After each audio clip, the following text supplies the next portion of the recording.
Welcome into the zone, Steelers Nation.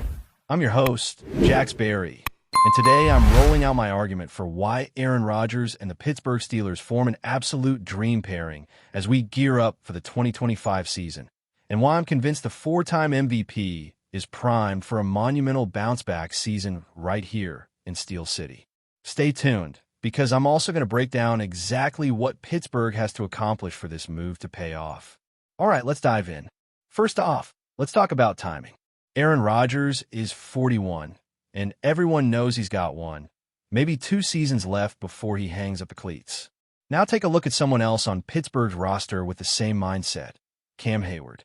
This guy's had a Hall of Fame career brewing, but guess what? No ring yet.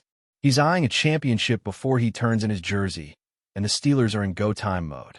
Adding Rodgers gives both him and Cam a legitimate shot at that elusive Super Bowl ring, right before they pack it in. You don't win championships without experience. Guys talk about drafting a young quarterback, maybe Fields, maybe someone else. But if you want to hoist Lombardi in February, you need someone who's been there, done that. Rodgers stands at the top among active QBs in playoff games played, and he's not fazed by the spotlight. He thrives, and that makes all the difference. Now think about how Pittsburgh builds this roster. It mirrors what the Eagles did last year. Land a savvy, proven quarterback, and then surround him with top-tier defense and a rugged ground game. That worked wonders in Philly. They locked down Mahomes in the big game, after all. And Steel City has that blueprint ready. Defense is elite, pressure's consistent, and they're banking on Caleb Johnson to emerge as their breakout back. Don't forget Jaylen Warren, a steady, skilled runner. In the air, Rodgers brings pinpoint accuracy, smart decision-making, and that elite arm talent. He meshes perfectly with what the Steelers want to be, a controlled offense that leans on defense and the run, yet strikes with calculated precision when the situation demands. And here's the thing. If Pittsburgh makes a deep run this season, Rodgers might be coaxed into another season, one-year deal, just to chase that ring with Cam and company. It's realistic and it's exciting. Here's point number 2. Aaron Rodgers hasn't played at his 21 MVP peak, but context matters. In 2021, he threw for over 4,000 yards, 37 touchdowns, only 4 interceptions. So good it hurt. Since then, his numbers dipped. In 2022 and 2024, his full seasons with Green Bay and New York, he averaged around 3,700 passing yards, 27 touchdowns, double-digit interceptions, QBR hovering around mid-40s. Not MVP numbers, but put this in perspective. In 2022, he'd fractured his thumb early in London, battled through pain, and his weapons around him dropped off. Davante Adams was gone. The receiving core was shaky. Then came a move to the Jets. 4 snaps in, Achilles tear, season over. In 2024, Rodgers bounced back, but the Jets were a mess. Coaching changes mid-year, volatile defense, 0 run game. They put the onus on Rodgers to carry everything. Still, with a torn Achilles thrice on the mend, a hamstring strain, ankle sprain, and MCL issue, he still threw 28 touchdowns, equaling MVP Josh Allen. That resilience speaks volumes. Now imagine Rodgers in Pittsburgh, healthy again, supported by a strong defense, run attack, and a stellar kicking unit. Chris Boswell, at 93% on his field goals, he's going to love that. It's clear Rodgers is trending upward and in the right place right now. Moving to point 3, Rodgers is still an arm talent powerhouse. Think Brady in Tampa Bay, 43 years old. Swap teams, skeptics everywhere said he faded. But Brady didn't lose his arm. He just needed the right system. Tampa built around him with quick decision-making, play action, and high-percentage throws, and boom, he led them to a Super Bowl. Proof age doesn't define effectiveness. Rodgers is in that same boat. He still unloads with elite velocity, lightning-fast release, incredible pocket presence, and football IQ off the charts. Fake, pump, snap, BM, the ball's out with intent, precision, and purpose. He's one of the lowest interception percentages ever, unmatched TD-to-NT ratio, surgical when dissecting defenses. Having fewer shotgun dropbacks at this stage? Fine, this is about pocket play, timing routes, money throws, and he's mastered that era with grace. If anyone is primed to echo Brady's late career resurrection, I'm putting my money on Rodgers. He's built for this. Fourth reason, scheme fit. Arthur Smith's offense isn't going to drown Rodgers in complex reads or deep shot dependency. This is a Shanahan-inspired, under center, play action, middle-of-the-field genre that perfectly suits Rodgers' strengths. He's thrived in exactly this system before. Smith will lean into the run, get Caleb Johnson and Jalen Warren moving, open things up, and let Rodgers manage. Do his damage in third downs, make the clutch throws, protect the football. Rodgers was top 5 in turnover worthies, top 6 in time to throw efficiency, top 10 in big-time throws last year after all that chaos, so he's far from washed. He fits like a glove. Last, but certainly not least, Mike Tomlin. This man knows chaos. He's danced through distractions, hype storms, inflated expectations, and kept things grounded. Look, adding Rodgers means media frenzy, stage lights, distractions galore. But Coach T is unshakable. He's rolled up his sleeves, dismissed the hype, and reminded everyone they haven't earned anything yet. That sentiment? Crucial. Rodgers brings experience, but there's no memorizing success. Tomlin won't let them coast. This locker room remains focused, grounded, and physically locked in. Having that authority figure at the helm, able to shepherd the team through the noise, makes Rodgers' presence not just manageable. It becomes a catalyst. So what does success even look like here? Do they need the Super Bowl? Some say yes. Others argue a single playoff win justifies the signing. I've got a more nuanced measure. I want to see the Steelers in that Super Bowl bubble by January, a legit top 8 team in the league, capable of catching fire, punching through March, and flirting with Lombardi. This season's objective: stop minor steps, take a quantum leap. Winning feels real again. Even if they don't take the trophy home, Aaron Rodgers should get this team into position to compete. That's all. So Steelers fans, what do you think? Does success mean a ring?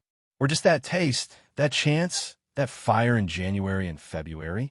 What defines this move as a win to you? Drop it in the comments below. I want to know. And hey, if you're enjoying this breakdown, consider hitting subscribe. We're locked in on Rodgers, the Steelers, and everything in between every single day, free and unfettered. Until next time, we ride. Let's go, Steelers. Now, let's keep it rolling because there's still a lot to unpack when it comes to why this Rodgers-Steelers connection makes perfect sense. One big factor that often gets overlooked is how motivated Aaron Rodgers really is at this stage in his career. Let's not forget, we're talking about one of the most competitive quarterbacks in NFL history. He's heard the noise, the doubts about his age, the critics saying he's washed, the people pointing at his injuries and declining stats from the last couple of seasons. If there's one thing Rodgers loves, it's proving people wrong. Look at his track record. Every time he's been counted out, he's come back with a vengeance. Whether it was when the Packers drafted Jordan Love and everyone thought Rodgers was done, or when people said he couldn't win another MVP. And what did he do? Back-to-back MVP seasons right after that. This situation in Pittsburgh feels like the perfect storm for another one of those prove them all wrong moments. He's walking into a locker room full of veteran leaders who want to win now. Cam Hayward is on his last legs in the league. And trust me, there's a fire burning in that defensive unit to finally get over the hump. TJ Watt, Minkah Fitzpatrick, Joey Porter Jr.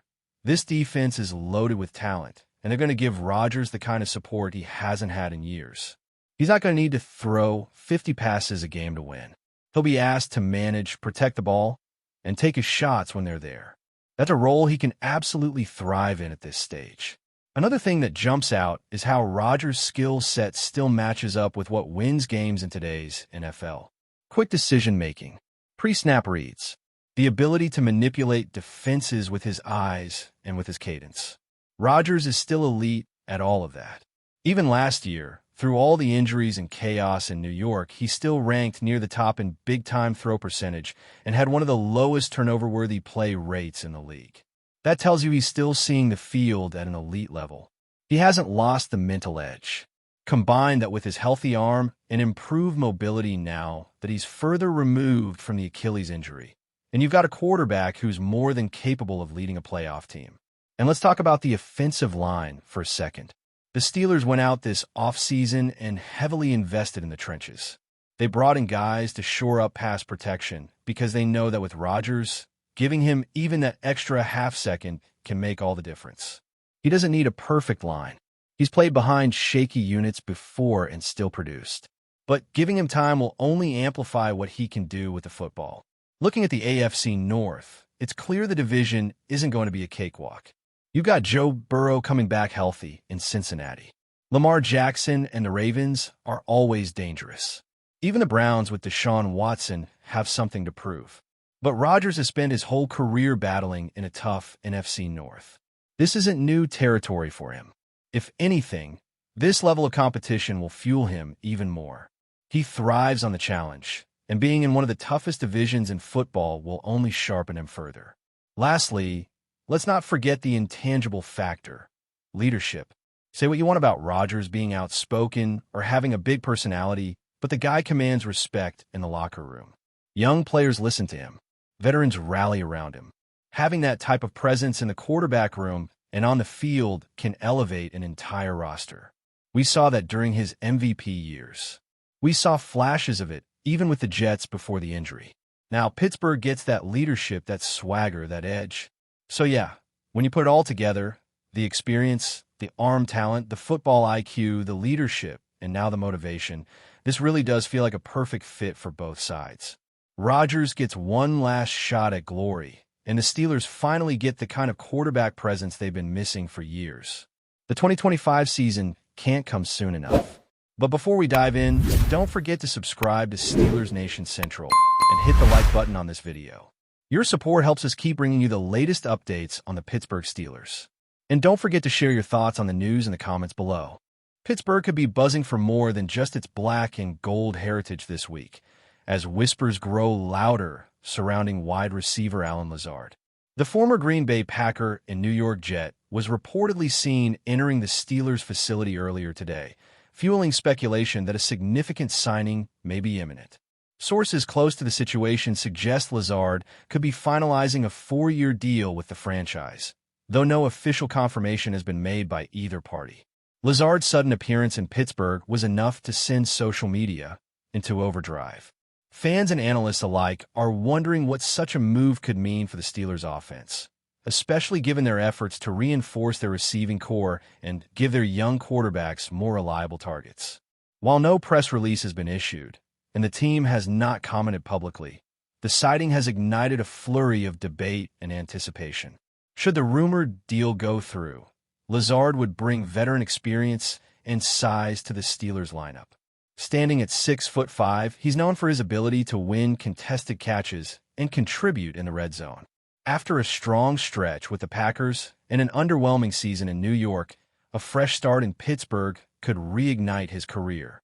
Some insiders believe this could be a strategic addition meant to complement George Pickens and Deontay Johnson, offering a balanced and dynamic trio for the upcoming season.